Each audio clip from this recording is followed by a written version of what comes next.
Ei pessoal, bom dia, boa tarde, boa noite, depende da hora que vocês estão me assistindo aí. Mais uma aula de Sociologia Geral e Jurídica e hoje a gente vai dar continuidade aos nossos estudos da Sociologia. Até agora a gente analisou a Sociologia pelo ponto de vista dos autores clássicos, o Durkheim, o Marx e o Weber, que lançaram as bases para a gente entender um pouco da Sociologia. No entanto, ao longo do século XX, começo do século XXI, a sociedade passou por várias mudanças. Então, com o avanço das tecnologias, aumento de democracias, a globalização acontecendo, obviamente a gente teria algumas alterações na doutrina da sociologia.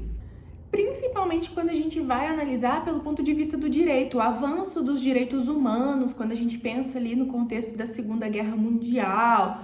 Então, assim, os sociólogos clássicos, eles já não estavam mais entre nós, Então, a gente precisava de autores que falariam sobre isso. Então, surgiram novas teorias para falar sobre o fenômeno jurídico na sociedade.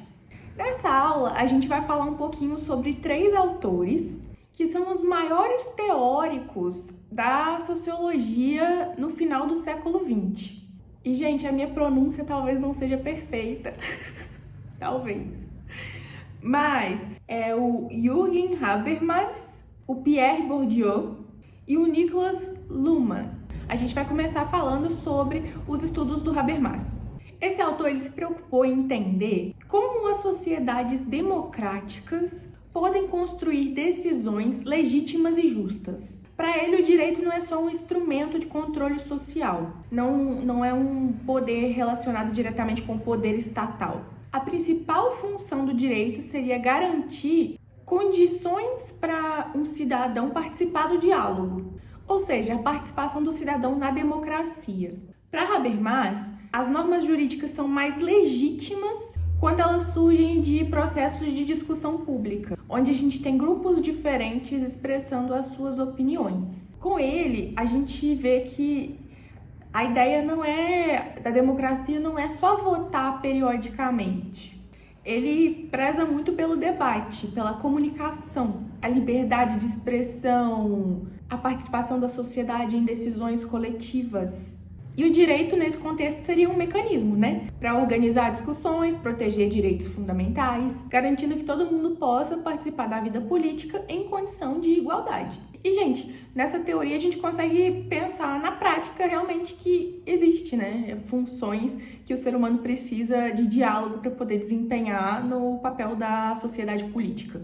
Audiências públicas, consultas populares, debates sobre projeto de lei, bem como as leis de criação, própria da sociedade. Para ele, quanto maior a participação da sociedade, maior vai ser a legitimidade das normas que foram criadas. Então, para ele, um sistema jurídico democrático é baseado em diálogo.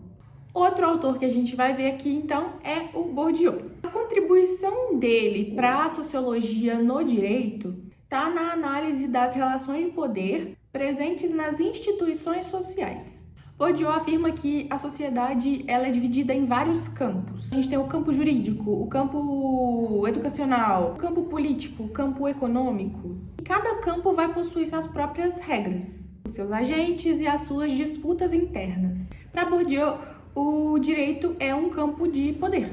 O que isso significa? As decisões jurídicas não acontecem em um espaço totalmente neutro.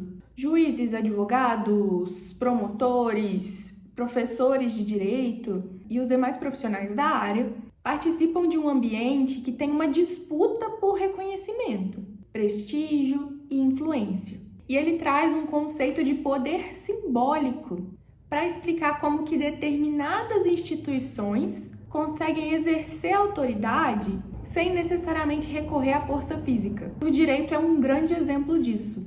Quando o juiz profere uma sentença ou uma lei é criada, as pessoas elas obedecem porque elas reconhecem a legitimidade daquilo.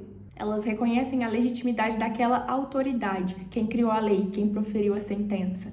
E esse reconhecimento gera um tipo de poder que não é baseado na força física, ele se baseia na aceitação social. A teoria de Bourdieu, então, ele adiciona mais uma camada na nossa ideia de que direito não é só um conjunto de normas. O direito ele vai envolver relações de poder, vai envolver prestígio profissional e disputas para saber se aquilo é legítimo ou não dentro de uma sociedade.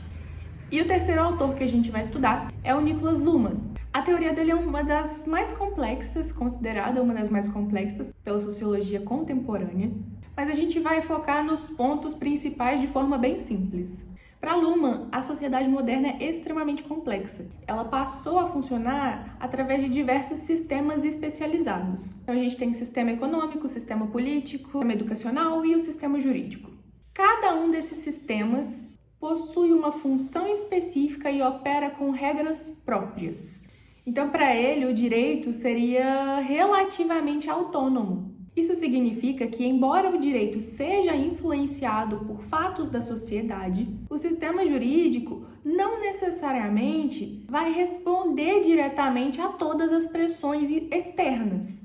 Ele possui procedimentos, critérios próprios para a tomada de decisões. Por exemplo, uma discussão política ou uma demanda social chega em um tribunal. Mas a decisão jurídica vai ser tomada através de leis, princípios e procedimentos específicos do próprio sistema jurídico. O Luhmann acredita que o direito vem para diminuir a complexidade da sociedade. Ele vai oferecer critérios estáveis para resolver conflito e orientar comportamento.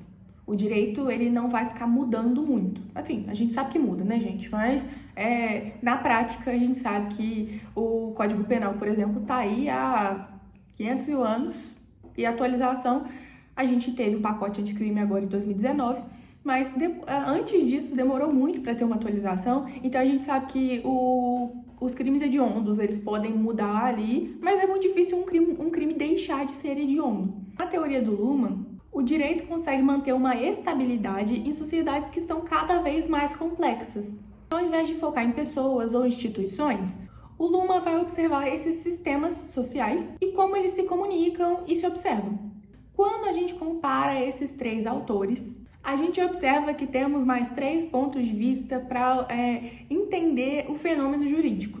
O Habermas ele vai enfatizar a importância do diálogo, participação democrática, da legitimidade das normas. Bourdieu destaca as relações de poder presentes no campo jurídico e a influência do poder simbólico, aquele que não demanda força. Já o Luhmann analisa o direito como um sistema especializado, que ajuda a organizar a complexidade da sociedade moderna. Isso, gente, é para mostrar como que os estudos também estão sempre evoluindo.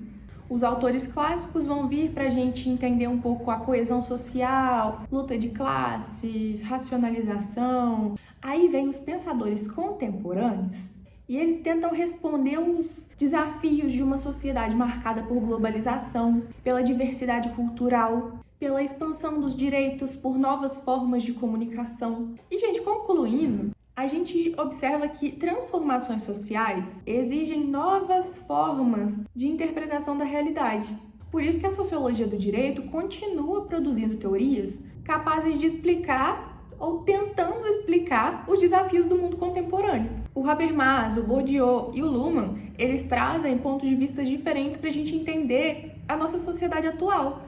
E aí a gente está vendo como cada um enxerga o direito na sociedade moderna. E essas análises demonstram que as relações entre a sociedade e as normas jurídicas permanecem um tema fundamental para as ciências sociais e, claro, para o estudo do direito.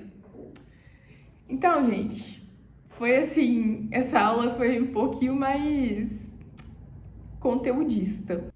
A gente sabe que a sociologia não é muito objetiva, mas aos pouquinhos dá para ir entendendo. Qualquer coisa vocês já sabem, pode me mandar e-mail, tá na descrição do vídeo. Um beijo e até a próxima!